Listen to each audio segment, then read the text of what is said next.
আসসালামু আলাইকুম গাইস, সবাই কেমন আছেন? আমি আজকে নতুন একটা ব্লগ নিয়ে চলে আসলাম আপনাদের মাঝে। আমি আজকে আপনাদেরকে পিজা বানায় দেখাবো। আমি এখানে ময়দা নিয়ে নিয়েছি 1 কাপের মতো।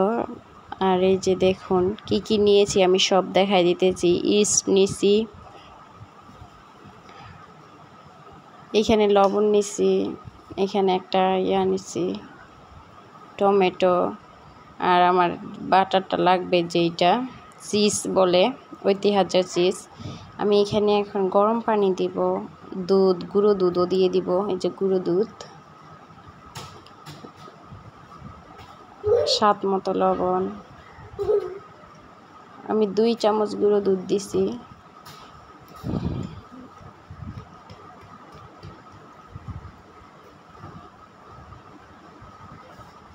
স্বাদ মতো লবণ দিব।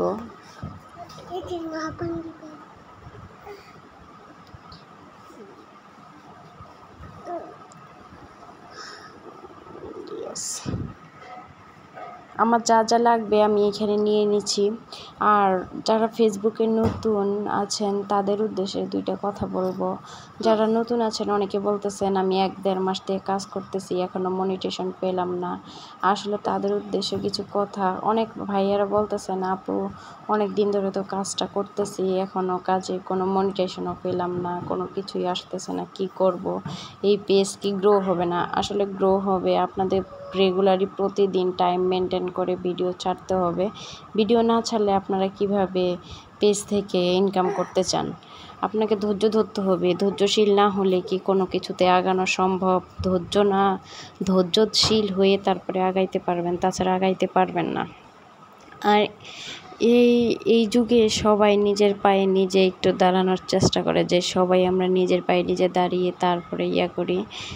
আর দেখুন আমার এই ফাঁকে আমি ডোটা করে রাখছিলাম, 1 ঘন্টা হয়ে গেছে। 1 ঘন্টা পর আমি ফিরে আসছি। এখন দেখেন ডোটা কিন্তু অর্ধেক যতটুকুই করছিলাম এখন আরও মানে ডাবল হয়ে গেছে। ডাবল হয়ে যাওয়ার কারণে আপনার এখন পিজাটা এখন বানাবো। এই যে আমি ডলতেছি, এই যে দেখুন পিজার শেপ দিয়ে নিয়ে আমি সব ধরনের উপকরণ দিয়ে দিছি। আসলে সেই ভিডিওটা আমার কেটে গেছে। এই যে পিজা হয়ে গেছে, অনেক সুন্দর হয়েছিল পিজাটা। খাইতেও কিসমি হয়েছিল, অনেক সফট হয়েছিল, নরম হয়েছিল, অনেক মজা লাগছে। সবাই খাইছে। এই যে আমার মেয়ে দেখেন না কিভাবে খাইছে সবগুলো। এই যে অনেক সুন্দর কালার আসছে।